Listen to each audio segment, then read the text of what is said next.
Bismillahirrahmanirrahim. La haula wala quwwata illa billahil aliyyil azim. Assalamualaikum warahmatullahi wabarakatuh. Sebelumnya saya mengucapkan terima kasih kepada ibu-ibu semua karena telah diberikan izin untuk menyampaikan sepatah dua patah kata yang insya Allah bermanfaat untuk kita semua. Mohon maaf saya tidak bisa bahasa Jawa jadi pakai Indonesia ya Bu ya. Mohon dimaklumi.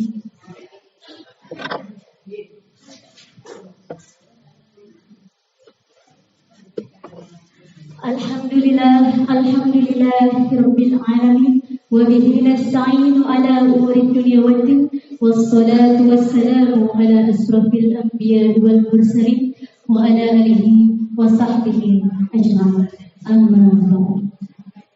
Huwallahu alladzi la ilaha illa huwa ar-rahmanur rahim. Ya Rahmanur Rahim, Ya Rahmanur Rahim.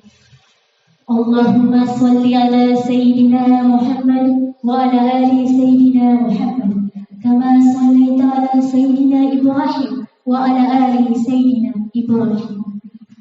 Qala Allah Ta'ala fil Qur'anil Karim, a'udzu billahi minasy syaithanir rajim. Bismillahirrahmanirrahim. Wa ma arsalnaka illa rahmatan lil alamin. Mohon maaf ya Bu, saya grogi baru pertama kali. Maksudnya pertama kali di depan ibu-ibu, mudah-mudahan ini salah satu kehendak yang Allah tunjukkan supaya saya bisa menyampaikan sepatah dua patah kata yang dimana bagi saya jika kita memiliki ilmu tapi tanpa amal itu adalah sia-sia. Benar ya? Jadi kalau kita punya ilmu disimpan sendiri, pintar sendiri buat apa gitu. Jadi harus disalurkan. Ya, mudah-mudahan nanti tersampaikan. Yang tadi artinya adalah wa ma arsalnaka illa rahmatan lil alamin. Sesungguhnya kami tidak menurunkan engkau wahai Muhammad sallallahu alaihi wasallam melainkan sebagai rahmat bagi seluruh alam. Jadi Rasulullah sallallahu alaihi wasallam kenapa Tuhan turunkan ke bumi untuk menebarkan Islam yang dimana adalah rahmat. Tapi Bu, rahmat itu bukan untuk kita sebagai manusia saja, tapi juga terhadap hewan, tumbuhan, dan juga makhluk-makhluk lain yang mungkin kasat mata. Ya. Kemudian di sini nanti saya akan membacakan Al-Quran beserta tajwidnya juga artinya, baru kemudian masuk ke materi supaya nanti ibu-ibu tahu Mbak Linda ambilnya dari Al-Quran, ayat ini, surat ini, supaya nggak dibilang asal ngomong ya. Jadi kita ngomong juga harus ada buktinya kan dari mana kayak gitu. Kalau yang bawa Quran bisa dibuka surah Al-Kahf ayat 16 dan seterusnya. Tapi nggak apa-apa kalau saya yang baca aja, nanti kalau misalnya ibu nggak bawa ya. Aduh, saya masih gemeteran nih. A'udzubillahi minasyaitonirrajim. Bismillahirrahmanirrahim. Walaqad khalaqnal insana wa na'lamu ma tuwaswisu bihi nafsuhu wa nahnu aqrabu ilaihi min hablil warid. Tajwidnya walaqad qalqalah sugro khalaqna. Qalqalah sugro itu hurufnya ada qaf, ta, ba, jim, dan. Kemudian alif lam qamariyah insan. Kasroh bertemu dengan sukun, hukumnya adalah ikhfah, dibaca insan. Hurufnya ada 15, ikhfah, ta, sa, jim, dal, zal, zain, sin, shin, qaf, dha, ta, dha, fakota. Kemudian wa na'lamu matobi patah bertemu dengan alif tuwas bisubihi nafsu wa nahnu qalqala sugro rabu ilaihi madlin patah bertemu dengan ya sukun dibaca 2 harakat. Kemudian minha izhar khalqi dari tenggorokan di mana hurufnya ada 6 alif ha kha ain ghain ha. Kemudian hab sama qalqalah lil warid jika di akhir kalimat atau di wakaf paling akhir atau wakaf itu qalqalah kubro. Itu supaya sekalian kita mereview ya buat ibu-ibu yang sudah belajar tajwid atau mungkin di pengajian lain nggak apa-apa. Kemudian di sini artinya sebelumnya saya ingin mengisi materi tentang mungkin yang jarang orang-orang beritahu ya, karena buat saya ini penting banget karena ini adalah pengajian ibu-ibu usia di atas 40 tahun ya ibu. Jadi kalau buat saya pribadi, untuk orang-orang tua kami tercinta, ibu-ibu yang sudah berusia 40 tahun ke atas, kita itu lebih banyak harus mengaji di batinnya. Ya, untuk mempersiapkan kehidupan kita, ya bukan cuma di dunia tapi setelah ini. Bukannya saya sok tahu atau gimana, tapi apa yang saya sampaikan ini memang saya pelajari dan saya dapatkan juga dari guru-guru saya tercinta. Dan judulnya adalah hari ini ibadah zahir dan ibadah batin. Merujuk pada Al-Quran surah Al-Kahf ayat 16. Di sini artinya adalah, dan sungguh kami telah menciptakan manusia dan mengetahui apa yang dibisikkan oleh hatinya. Kemudian, dan kami lebih dekat kepadanya daripada urat lehernya. Jadi gini, kalau misalnya ibadah zohir itu seperti ibadah sehari-hari yang kita lakukan ya ibu ya, yang bisa dilihat melalui mata, didengar oleh telinga dan juga dirasakan oleh kulit. Misalnya kita sholat, tentunya orang lain bisa melihat saat kita sholat. Kemudian kita sedekah, orang lain juga bisa lihat pada saat kita bersedekah. Kita pergi haji, semua orang tahu kita pergi haji. Ya, kurang lebih seperti itu untuk ibadah zohir. Di sini yang ingin saya tekankan adalah ternyata ada ibadah yang nilainya lebih mahal daripada ibadah zohir. Tapi ibadah zohir tidak boleh ditinggalkan karena itu merupakan awal dari mengenal Tuhan yang Maha Kuasa melalui syariat-syariat yang dibawa oleh Nabi Muhammad SAW. Ibadah batin ini Bu, nilainya jika dibandingkan dengan ibadah zohir itu luar biasa. Kita ibaratkan kalau ibadah zohir itu batu koral, tahu ya Bu ya, yang suka ada di depan rumah. Nah, kalau ibadah batin itu nilainya seperti emas atau permata. Jauh kan ya? Kira-kira lebih berharga yang mana? Ya, yang emas kan? Yang permata. Nah, gimana cara mendapatkan ibadah batin? Ternyata caranya itu gampang sekali. Gampang di mulut ya, tapi dijalaninnya susah. Karena apa? Sekali lagi, ibadah zahir bisa diketahui oleh semua orang, tapi ibadah batin hanya kita atau hamba dan Tuhannya yang tahu.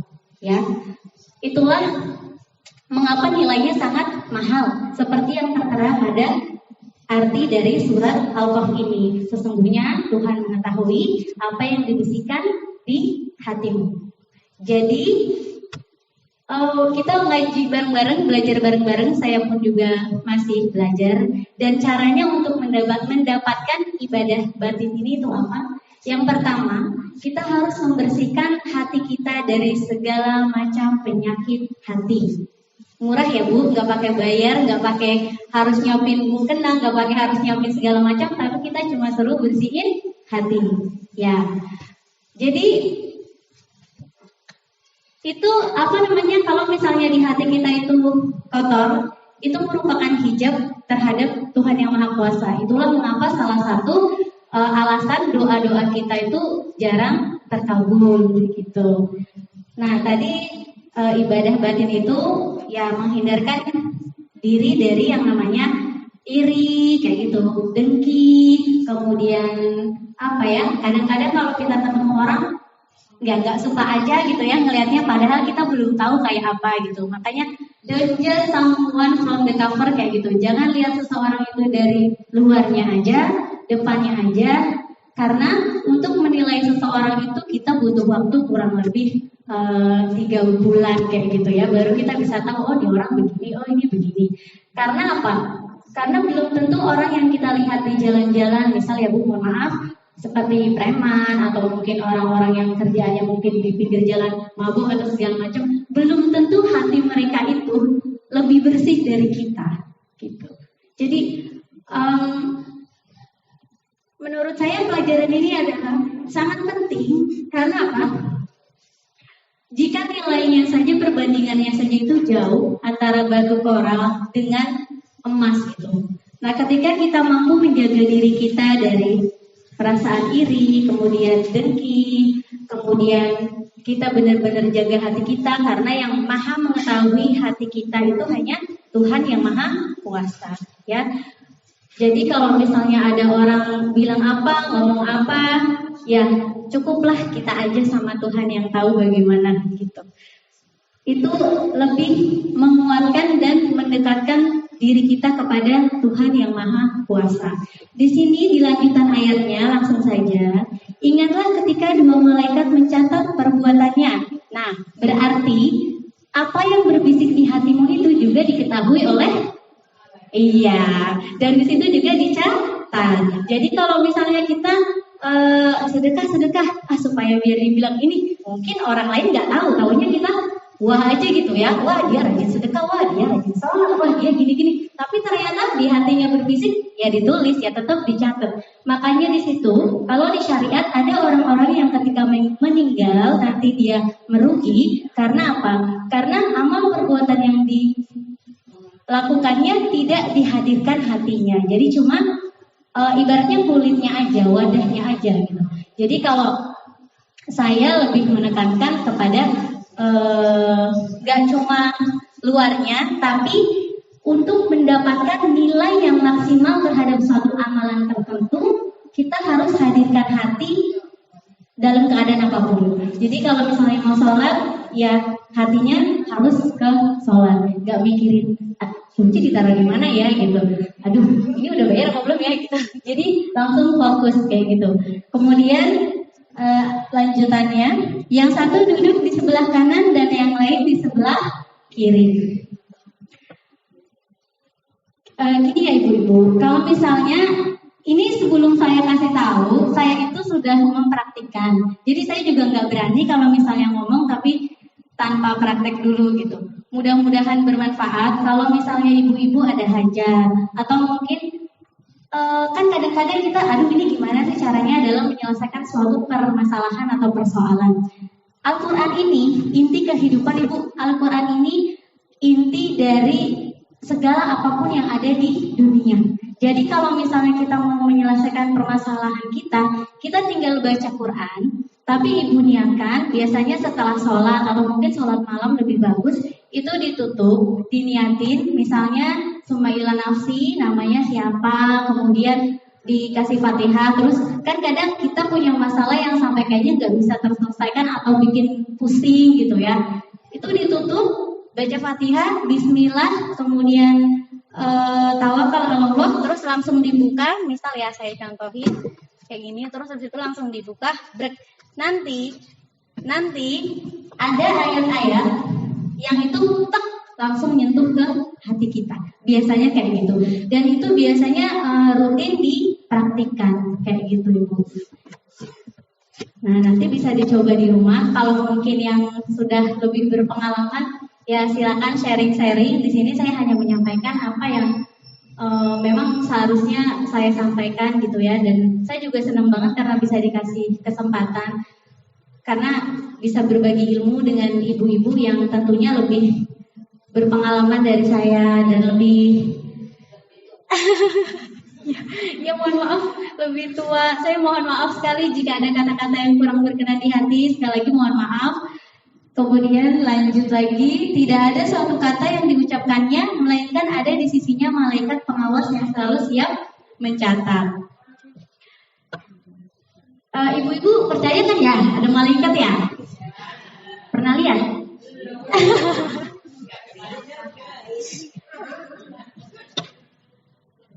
Iya, kita harus percaya karena itu termasuk ke dalam rukun. Iman kepada apa aja, Bu? Iman kepada apa aja? Coba disebutin. Coba, kalau rukun iman itu kan ada iman kepada Allah, ya kan? Iman kepada malaikat, kemudian iman kepada kitab-kitab Allah, iman kepada qada dan qadar. Rata-rata semua itu gaib, ya. Nah, sekarang iman kepada Rasul. Udah ada yang pernah ketemu Rasulullah? Belum ya? Terus iman kepada malaikat belum ada kan? Jadi kenapa kita harus mempercayai yang gaib? Karena pada dasarnya rukun iman yang sudah tertera itu rata-rata itu adalah gaib. Jadi kita nggak pernah lihat sebenarnya. Tapi ada memang orang-orang tertentu yang diizinkan oleh Tuhan yang Maha Kuasa atau oleh Allah Subhanahu Wa Taala untuk melihat itu untuk menambah keyakinan dan keimanannya. Tapi itu wajib diyakini. Apalagi ya. Dan datanglah sakaratul maut dengan sebenar-benarnya, itulah yang dahulu hendak kamu hindari. Nah, di sini saya hanya akan membahas yang ayat 16, 17 dan 18 saja. Poin pentingnya tadi adalah ini ilmu rahasia ya Bu, nggak semua orang tahu. Maksudnya kenapa saya senang banget bisa bagiin karena ya mudah-mudahan ibu-ibu juga pengennya beramal tapi berkualitas kan ya. Beramal berkualitas tapi juga banyak manfaatnya juga pahalanya. Jadi itu tadi ada ibadah zohir. Jadi di dalam diri kita, di dalam tubuh kita ini gak cuma zohir tapi juga ada batin. Dan yang paling penting atau timbangannya kalau misalnya ditimbang yang tadi saya bilang itu nilainya lebih banyak yang batin. Itulah mengapa kita harus membersihkan diri dari semua kotoran-kotoran yang ada di batin, gitu ya. Kemudian apalagi ya? Kadang-kadang kalau kayak gini saya bingung mau ngomong apa. Ada yang ingin ditanyakan mungkin Ibu? Silakan, nggak apa-apa. Kalau saya bisa jawab, insya Allah nanti saya jawab. Ada yang mau tanya nggak?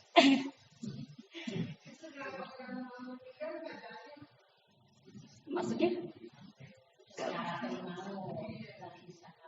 Oke, gini. Kalau orang mau meninggal, jadi ini badan saya contoh berdiri ya Bu, maaf ya, nggak apa ya. Ini berdiri misalnya ya, ini soalnya penting banget nih, soalnya kita emang itu menghadapi kematian kan. Jadi pada saat orang mau meninggal, pengalaman saya dari guru-guru saya, itu tali ruh nanti copot dari kaki ini, kemudian naik ke dengkul, naik ke dada. Makanya kalau kita perhatikan orang meninggal itu rata-rata kan kakinya di sini ya, dari tangan ya, itu nanti berhenti di bagian dada dan yang berasa panas itu hanya dada. Kemudian kalau orang udah kita lihat mau sekarat ya, maksud saya sekarang jangan suruh bilang yang panjang-panjang Ibu, karena pikirannya udah enggak dan yang berfungsi itu pendengaran. Ya, yang berfungsi itu pendengaran, penglihatan. Jadi kalau misalnya kamu misalnya berdiri gini ya, rata-rata matanya pasti melihat ke mana ya, kayak gitu ya, atas ya, iya ke atas. Itu dia sedang memperlihatkan amal-amal perbuatannya pada saat di dunia. Diputar, yang baik, yang buruk itu diperlihatkan. Makanya kalau misalnya sebelum masuk kita langsung ke cerita yang kayak itu meninggal, kita bisikan atau mungkin ada perasaan yang ingin disampaikan kayak permintaan maaf atau mungkin ada pesan tertentu itu di telinga sebelah kanan yang aktif. Nah, kalau untuk yang mau itu bilangnya itu jangan panjang-panjang. La ilaha illallah kalau udah sampai di sini itu kan susah ya. Nah, kemudian kalau bilang la ilaha, kalau berhenti di situ itu harus hati-hati juga karena artinya tiada Tuhan. Jangan sampai sampai di situ. Nah, supaya simpel, kita sebut Allah aja intinya. Jadi intinya adalah Allah, Allah, Allah. Jadi kalau orang meninggal Allah kayak gitu. Kalau kepanjangan kasihan juga dan dia juga boleh yang nggak sanggup gitu. gitu, nggak sambung ya. Syukur-syukur nanti kita diobatkan dalam keadaan husnul khotimah. Amin amin ya Allah ya Rabbal alamin. Sekali lagi saya mohon maaf, tidak ada maksud menggurui, tapi saya hanya berbagi pengalaman, saya juga hanya berbagi ilmu yang mana menurut saya ini memang harus diamalkan. Karena kalau cuma saya sendiri doang, ibaratnya ya Bu ya, yang mempersiapkan diri untuk ke sana buat apa gitu kan, pengennya rame-rame bareng-bareng kayak gitu. Intinya itu. Dan pesan saya kepada ibu-ibu semuanya ini diwakilkan juga dari arwah-arwahi khususnya yang ada di sekitar sini. Jadi kalau misalnya ziarah itu tolong gimana ya? Saya bingung ceritanya. Jadi kalau misalnya saya ziarah terus kadang-kadang tolong bilangin dong aku juga mau didoain gitu. Tolong bilangin dong aku juga, maksudnya kamu jangan doain keluarganya aja, keluargaku juga didoain. Jadi intinya mereka itu sebenarnya kita cuma beda dimensi. Sebenarnya mereka itu diperlakukan sebagaimana apa yang mereka kerjakan di dunia Ibu. Iya, jadi kalau misalnya ada yang tanya alam barzah itu seperti apa, ada nggak sih? Ada. Gimana di sananya? Ya tergantung Ibu, ada yang bahagia, ada yang susah, tergantung pada apa yang dikerjakannya atau ya.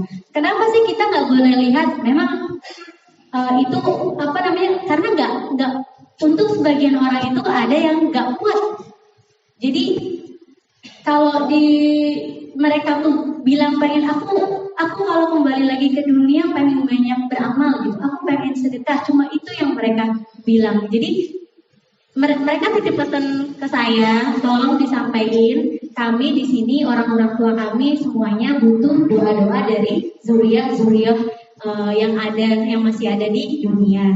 Jadi kalau bisa setiap hari difatihai minimal kayak 13 kali sehari, atau ya sesuai kesanggupan kita aja Ibu, yang penting jangan sampai putus. Iya, karena di sana mereka juga ketika Ibu misalnya ngirim yasinnya, mereka nyampe dan derajat mereka itu dinaikkan berkali-kali lipat. Tapi ada juga arwah-arwah yang kan banyak anak cucunya sekarang orang meninggal malah sibuk ngurusin harta benda ya kan, sibuk ngurusin warisan, neneknya atau mamanya malah gak didoain. Itu yang bikin mereka sedih gitu. Mereka bisa lihat keadaan kita di sini, tapi memang kitanya kitanya nggak tahu, kita taunya udah gitu, rata-rata kayak gitu. Tapi kalau bisa tolong didoain. Kalau nggak bisa setiap hari ya malam Jumat ya terus dikirimin yasin. Misalnya Sumaila Arwahi siapa disebutin kakek neneknya semuanya. Insya Allah kalau berkah Ibu, Insya Allah mereka juga senang. Kadang-kadang mereka itu datang ke mimpinya Ibu gitu. Biasanya kalau misalnya datang ke mimpi, ada yang pernah dimimpiin sama almarhum orang tua atau ada. Nah, kalau orang meninggal yang biasa kayak kita itu nggak pernah ngomong ya Bu ya, datang cuma senyum aja, kadang diem aja ya. Kalau misalnya mimpinya Ibu itu di atas jam 12 malam, ini tanda-tanda mimpi yang punya arti ya Bu ya. Jadi kalau sama saya tuh ngajinya bukan lagi yang sholat ini begini-gini, enggak, tapi saya lebih ke mempersiapkan diri tadi ya untuk yang ke selanjutnya. Itu penting banget soalnya. Jadi tadi sampai mana ya? Sampai itu ya, mimpi ya yang punya arti biasanya di atas jam 12 malam. Mimpinya itu berturut-turut sampai bahkan 3 kali, pasti ada yang pernah mimpi terus sama 3 kali berturut-turut. Dan kita ingat terus, biasanya itu mimpi yang memiliki arti. Kemudian kalau kita dimimpiin orang tua yang sudah meninggal, mereka biasanya punya pesan, tapi karena kita nggak ngerti, intinya adalah mereka ingin didoakan, itu aja. Intinya cuma itu. Karena urusan yang lainnya udah putus. Itu kenapa? Ada 3 perkara yang ketika kita wafat, itu yang penting ya kan? Anak soleh, ilmu yang bermanfaat, dan sebagainya. Gitu ya Bu ya. Itu titipan dari para leluhur kita gitu. Apalagi ya? Ada lagi Bu yang mau ditanya? Saya lahirnya di Kebumen, Bu. Cuma saya besar di Jakarta. Rumahnya boleh, Bu, kalau mau silaturahmi saya terbuka. Maksudnya ya silakan aja gitu. Saya nggak ada maksud apa-apa. Tapi kalau Ibu mau tanya atau gimana, ya nggak apa-apa. Itu di mana ya? Di rumahnya almarhum Pak Junet, ya. Iya, saya cucunya. Kebetulan dulu mbak saya itu beliau bukan Islam. Beliau itu agamanya Kapitayan. Tapi dulu orang Jawa itu tauhidnya bagus, Ibu. Jadi gini, kalau di Islam itu teorinya, kita orang Jawa itu akhlaknya sebenarnya gitu. Kalau di Arab sana kan pada zaman Zahiliyah itu orang-orang akhlaknya kurang baik ya, makanya Rasulullah diturunkan untuk memperbaiki. Nah, kita orang Jawa ini akhlaknya udah luar biasa, Ibu. Kalau kita ketemu orang di jalan kan permisi, nunduk. Iya itu. Kenapa Islam sama Jawa itu cocok banget ya kayak gitu, Ibu. Jadi teori-teorinya dari Islam, kemudian prakteknya itu langsung di Jawa. Jadi orang Jawa itu tanpa diterangkan atau tanpa mendapatkan sesuatu yang belum mereka pahami, tapi udah praktek duluan gitu rata-rata. Makanya saya bangga banget sih jadi orang Jawa. Saya bangga juga ketemu ibu-ibu. Apalagi Ibu, ada yang mau ditanya? Yang dari dulu mau saya pertanyakan, Iya. itu kegiatan apa orang yang sudah meninggal? Kalau hidup kan di rumput, ke sawah.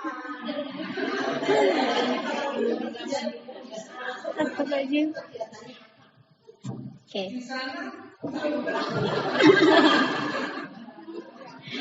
Bismillahirrahmanirrahim. Gini ya Bu, ini saya berbicara berdasarkan pengalaman sama yang memang saya sudah pelajari. Dipercaya monggo, enggak ya enggak apa-apa. Kalau saya ya cocok silakan diambil, enggak ya enggak masalah. Gitu Ibu.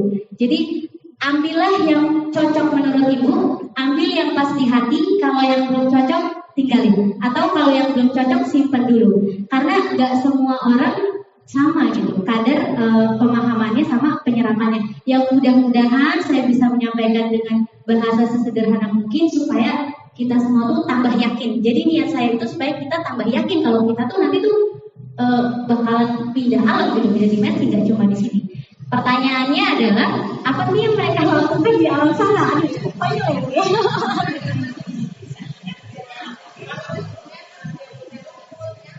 Oke. Alam itu banyak ya kan. Ada yang namanya alam barzah dan itu tergantung seperti yang tadi saya bilang pada apa yang kita perbuat di dunia. Ini mohon maaf ya Bu. Jadi kalau misalnya di dunianya kita kurang baik, kita terpaksa deh saya bongkar nih. Jadi gini, kalau misalnya di dunia kita terlalu melekat terhadap dunia, misalnya ya kita nyari kerja terus nyari duit terus biar kaya biar ini biar itu, nggak ingat sholat, nggak ingat apa. Pada saat kita wafat, kita meninggal, dalam tubuh itu ada yang namanya sukma. Nah itulah mengapa ibu-ibu sering lihat yang namanya yang suka itu loh berkeliaran, misalnya ibu lihat di rumah-rumah gitu, tahu ya apa itu namanya? Apa itu namanya? Pocong kayak gitu ya, kuntilanak, genderuwo. Saya nggak bisa bohong, itu memang dari tabiat manusia yang dia itu lupa sama Tuhannya. Makanya dia nyangsang, belum kembali kepada Tuhan yang Maha Kuasa. Dan gak enak banget Bu jadi mereka. Kenapa? Kalau mereka menongolkan apa bahasa bagusnya ya? Memperlihatkan diri mereka ke kita, kira-kira ibu-ibu takut apa ngajak ngobrol? Takut kan ya? Iya, makanya jadi mereka tuh serba salah Bu. Makanya jangan sampai deh kita jadi mereka gitu, nauzubillah zalik ya, nauzubillah zalik. Jadi gini, sebenarnya mereka semua itu ketika ingin memperlihatkan diri, mereka itu minta didoakan Ibu. Karena apa? Karena mereka belum kembali kepada zat yang memang seharusnya mereka kembali gitu. Jadi kalau diperlihatkan cukup misalnya ya, ini saya yakin di sini ibu-ibu udah melihat semua lah ya, udah pernah melihat semua, lihat misalnya. Terus saya gali, oh Al-Fatihah. Setiap lihat Al-Fatihah, setiap lihat Al-Fatihah. Itu membantu mereka untuk meringankan ibaratnya hukuman yang sedang mereka jalani. Itu bagi yang kurang baik, tapi banyak ya Bu ya. Ada juga yang ketika di dunia mereka berbuat baik, itu langsung apa ya? Langsung dikasih sesuatu yang memang subhanallah gitu. Ini sekali lagi tadi yang saya bilang, terserah ya, ibu mau percaya boleh, mau enggak juga boleh. Alhamdulillah saya diizinkan oleh Allah pernah ya, tapi bukan berarti sering atau gimana gitu, enggak, tapi pernah diperlihatkan orang yang ketika di dunianya itu berbuat baik, di sana balasannya itu luar biasa berkali-kali lipat dan nggak bisa terlukiskan Bu. Karena apa? Semua yang ada di dalam Al-Quran itu benar gitu. Benarnya apa? Katanya kalau misalnya di surga kan ada bidadari, ya itu memang ada. Cantiknya bukan main, gak ada bandingannya sama orang di dunia ini. Terus katanya di surga itu muda semua. Benar Ibu, benar. Gak ada orang tua, gak ada anak. Maksudnya kalau itu usianya itu sekitar 25 sampai 40 tahun. Itu dalam keadaan kita yang luar biasa cantik tuh, lagi cantik-cantiknya, ganteng lagi ganteng-gantengnya. Ya, jadi kalau setiap misalnya ruh mungkin yang datang atau yang memperlihatkan pasti antara usia segitu. Dan jangan khawatir ketika kita misalnya di dunia kurang lengkap, mungkin tangannya cacat atau segala macam, di sana itu sempurna. Jadi subhanallah gitu. Saya kayaknya ini memang harus disampaikan sebagai bekal kita ke sana dan untuk tambah keyakinan kayak gitu. Ya Ibu pasti tahu ya gimana kalau misalnya orang ngomong bohong atau benar kan pasti tahu ya. Lah saya kalau ngomong kayak gini kalau bohong nanti ditimpukin kan aneh juga ya. Ini berdasarkan apa yang diperlihatkan. Juga kalau misalnya ada orang yang syirik, makanya kenapa dalam Islam itu kita paling tidak boleh itu dosa syirik atau menyembah kepada selain Allah. Itu dari semua dosa itu pun bisa diampuni, jika kita benar-benar maksudnya pengen bertaubat untuk kembali ke jalan yang benar. Tapi rata-rata kan susah ya kalau udah misalnya banyak negatifnya gitu. Kalau bisa jangan itu. Karena selain nanti susah di dunia, susah juga di akhirat. Ya. Itu balasannya luar biasa Bu. Tergantung pada amal kita. Ada yang tadi ya di alam barzah, ada yang ya dijepit, ada yang kepanasan, ada yang dirantai, ada yang luar biasa. Jadi kenapa kita nggak boleh lihat ya, karena memang kadang kita nggak mampu, bahkan kita mungkin jadi kepikiran gitu, ntar gimana kalau begitu, ntar gimana. Cuman kan memang kalau menurut saya ada sesuatu yang memang harus disampaikan supaya kita tuh tambah yakin gitu, tambah iman gitu. Terus ada juga alam-alam tertentu yang memang gimana ya? Justru saya juga bilangnya, itu semua intinya adalah tergantung amal perbuatan kita di dunia kayak gitu. Cuma lagi-lagi gak harus ibadah misalnya gini, misalnya ibu melihat temannya sebelahnya ya, atau sebelah kiri atau sebelah kanan, dia kok enak ya bisa sedekah terus, kapan sih aku bisa sedekah, misalnya gitu ya.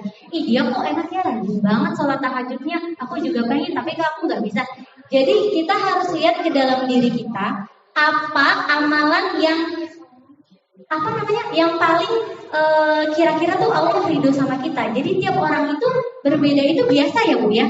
Misalnya ibu sebagai penjual penjual apa ya di pasar, jualan apa gitu. Tapi ibu jualan tuh jujur, jualan tuh sesuai dengan pokoknya nggak ngurangin kayak gitu. Itu insya Allah jadi amalan tertentu maksudnya yang diridhoi sama Allah kayak gitu. Apalagi misalnya kita jadi orang yang nerima kayak gitu. Jadi nggak harus sama perbuatannya, tapi nilainya di mata Tuhan meskipun menurut kita sedikit, menurut Tuhan itu luar biasa. Wallahu a'lam bishawab. Udah apa ada? Oh udah ya, Gimana Pak? Nanti kalau penasaran boleh di belakang layar aja ya. Wallahu a'lamu bishawab. Oh iya, ini titip doa tadi sama buat ibu siapa yang sakit? Itu Bu Bin sama Bu siapa tadi? Kasmi bin Sumorjo sama satu lagi yang jatuh itu Bu Kasmi.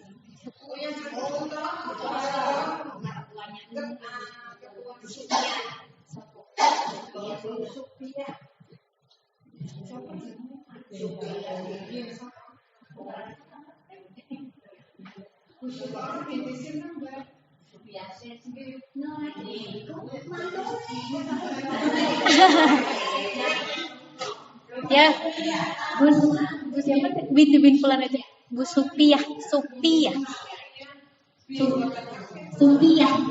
sama Bu Toro ya. Oh sama. Oh iya. Ya, Bu.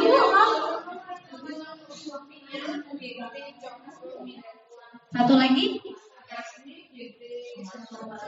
Ntar mohon dibantu ya Bu. A'udzubillahi minasyaitonirrajim. Bismillahirrahmanirrahim. Subhanallah adada khalqi, subhanallah adada nafsi, subhanallah zinata arsy, walhamdulillah misla dzalik wa la ilaha illallah misla dzalik. Allahumma shalli ala sayidina Muhammad wa ala ali sayidina Muhammad kama shallaita ala sayidina Ibrahim wa ala ali sayidina Ibrahim wa barik ala sayidina Muhammad wa ala ali sayidina Muhammad kama barakta ala sayidina Ibrahim wa ala ali sayidina Ibrahim fil alamin innaka Hamidum Majid. Subhanallah, subhanallah, subhanallah, walhamdulillah, wa la ilaha illallah, wallahu akbar. Rabbana atina fid dunya hasanah wa fil akhirati hasanah wa qina azabannar. Rabbana atina fid dunya hasanah wa fil akhirati hasanah wa qina azabannar.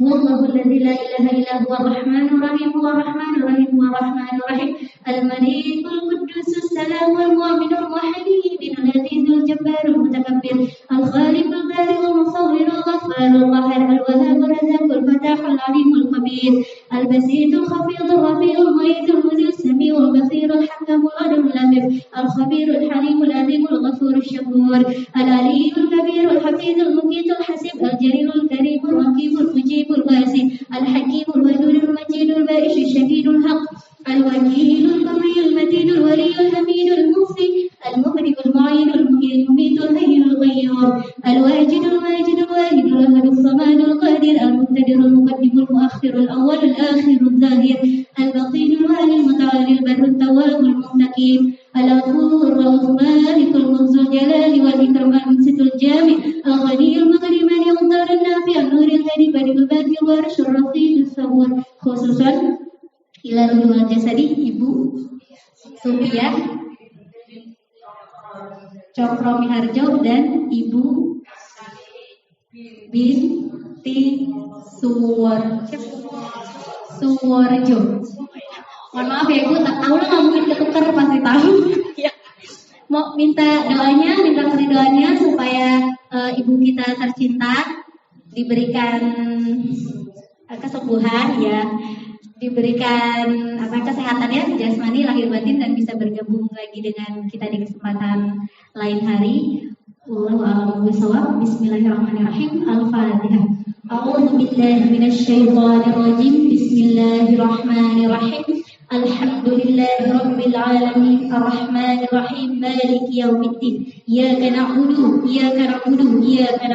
iyyaka nasta'in. Ihdinas siratal mustaqim siratal ladzina an'amta 'alaihim ghairil maghdubi 'alaihim waladdallin. Amin. Sekali lagi kesalahan datangnya dari saya. Semoga apa yang saya sampaikan bisa bermanfaat untuk kita semuanya.